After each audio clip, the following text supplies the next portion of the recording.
A luxury gym backlash is trending on Twitter this morning, and it all started with this tweet. A reporter shared that developer Stephen Ross is hosting a fundraiser for President Trump at his home in the Hamptons. His company owns Equinox and SoulCycle, so cue the boycott. Celebrities like Chrissy Teigen and Sophia Bush tweeted that they're ditching their memberships. So did Billy Eichner, who wrote, "If it's too inconvenient for you to trade one luxury gym for another, then you should be ashamed." He added that there are a handful of billionaires who own everything and many support the president. But considering Equinox's clientele and how they've pandered to us, meaning celebrities, he says this one feels particularly hypocritical and shameful. Now, Frank responded to that one saying, hey, Equinox can donate their money to whoever they want. Alternately, consumers can also spend how they want. We've seen boycotts for everything from Nike to Home Depot. So this morning in our live survey, we're asking, do politics influence your shopping preferences? You can weigh in on khou.com/vote now or by using our mobile app.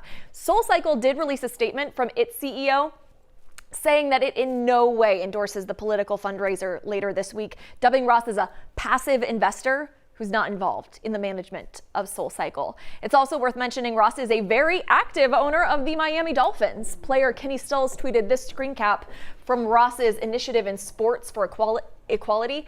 It talks about eliminating discrimination, championing social justice, improving race relations, and Stills tweeted saying, you can't have a nonprofit with this mission, then open your doors to President Trump. So he's feeling the heat from within the Dolphins organization as well. Oh, yeah. Well, those names have always been public. It's just now this week with Joaquin Castro putting that all out there and just putting it all in one list. That's where it's really heating things up. Well, and the announcement of this big fundraiser. Yeah. Yes. Brandy, thank you. All right, let's get over to Cheeto with the one thing you need to know.